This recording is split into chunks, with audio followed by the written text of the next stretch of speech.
পরম প্রেমময় শ্রী শ্রী ঠাকুর আমার পরমারাধ্যা জগৎ জননী শ্রী শ্রী বড়মা, পরম পূজ্য পাদ শ্রী শ্রী বরদা, পরম পূজ্য পাদ শ্রী শ্রী আচার্য দেবী শ্রী চরণে আমার শতকোটি প্রণাম।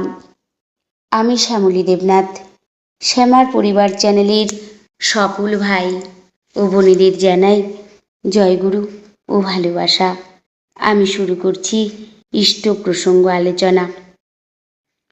পরম প্রেমময় শ্রী শ্রী ঠাকুর তার সারাটি জীবনকাল ধরেই জীবন ধর্মের নানা দিক, শাস্ত্রের নানা গুরুতত্ত্ব উন্মোচন করেছেন।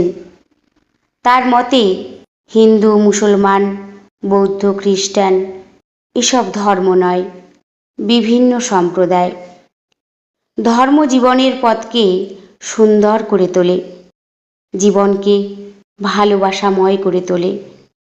শ্রী শ্রী ঠাকুর চাইতেন পারস্পরিক সম্প্রীতি, সংহতি। তিনি সহজ ভাষায় ইসলামের মূল আদর্শ, ধর্ম, ঈশ্বর অবতার ইত্যাদি সংক্রান্ত ব্যাপারে এমন সুন্দরভাবে প্রকাশ করেছেন, সেখানে কোনো সাম্প্রদায়িক দ্বন্দ্ববিরোধ থাকতেই পারে না। তার উদ্দেশ্য ধর্মের বন্ধনে, আদর্শের বন্ধনে মানুষের মধ্যে একতা আনা। ভেদ বুদ্ধির কোনো স্থান সেখানে ছিল না। শ্রী শ্রী ঠাকুর বলেছেন, ভেদ কিরে পাগল, যারা বাঁচতে চায়, বৃদ্ধি পেতে চায়, তাদের ভেতর কি ভেদ থাকতে পারে? আর বাঁচা বাড়াই যখন ধর্ম, তখন যথার্থ ধর্ম এভাবে ভেদ বুদ্ধিকে নাড়া দেয় না বলেই তিনি মনে করতেন। তাই তার কাছে ধর্ম এক, ঈশ্বর এক, প্রেরিত পুরুষ তারই বার্তাবাহী।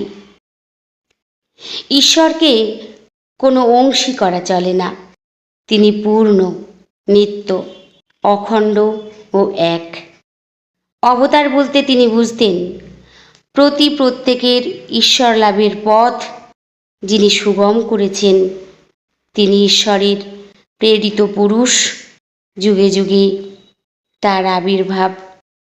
শ্রী শ্রী ঠাকুরের উদ্দেশ্য মানুষে মানুষে সম্প্রীতি। মানুষের দাম ছিল তার কাছে সব চাইতে বেশি। তাই সেই মানুষ ঝগড়া বিবাদে লিপ্ত হয়ে তার মনুষ্যত্ব হারাবে, এ তিনি কখনোই সহ্য করতে পারেননি। তাই ধর্ম প্রচারের মধ্য দিয়ে সাম্প্রদায়িক বিরোধ নিরোধ করে গেছেন। তিনি চাইতেন ধর্মের ভিতর দিয়ে মানুষের মধ্যে সম্প্রীতি গড়ে তোলা। তবে এই ধর্মাচার পালনে কপটতার কোনো স্থান নেই বলেই তিনি মনে করতেন।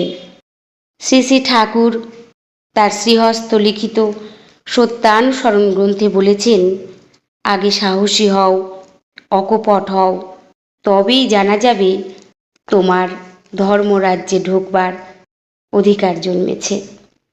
তাই আমাদের নিজের আচরণের মধ্য দিয়েই সেগুলি বাস্তবে ফুটিয়ে তুলতে হবে, তবেই আসবে প্রকৃত মুক্তি। ধর্মকে দেখার, ধর্মকে জানার শিক্ষা আমরা পেয়েছি অবতার পুরুষ পরম প্রেমময় শ্রী শ্রী ঠাকুর অনুকূল চন্দ্রের কাছে। সমস্যা বিক্ষুব্ধ হিংসাশ্রয়ী দুনিয়ায় যদি আমরা শান্তি পেতে চাই, শান্তি আনতে চাই, হাজারো সমস্যা থেকে উদ্ধার পেতে চাই, তাহলেই এই মহামানবীর চরণে মাথা নত করে তার অনুশাসনবাদগুলি মেনে চলতে হবে আমাদের। তবেই আসবে প্রকৃত শান্তি, প্রকৃত মুক্তি। পরম প্রেমময় শ্রী শ্রী ঠাকুরের একমাত্র কাম্যই হল মানুষ ঈশ্বরমুখী হয়ে উঠুক। আসুন আমরা সকলেই তার দীক্ষায় দীক্ষিত যারা যারা হয়েছি তারা তাকে তার নির্দেশিত পথে সকল সময় চলার চেষ্টা করি।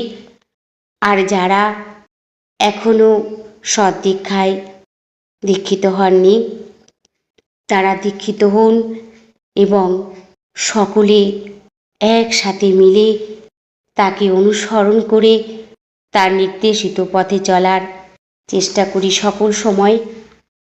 তাহলে আমাদের মধ্যে আর এই ভেদাভেদ, এই অশান্তি, এই হিংসা, দ্বন্দ্ব এগুলি থাকবে না। কারণ তার কাছেই আমরা সেই শিক্ষাই পাব যে শিক্ষায় সেই ভেদাভেদ বলে কিছু থাকে না। আমরা সকলেই সৎসঙ্গী হয়ে উঠব, আমরা সৎ মানুষ হয়ে উঠব। প্রকৃত আদর্শকে ধরে চললে আদর্শ মানুষ হয়ে ওঠা যায়, সংসার শান্তির হয়ে ওঠে। সবাই ভালো থাকবেন, সুস্থ থাকবেন।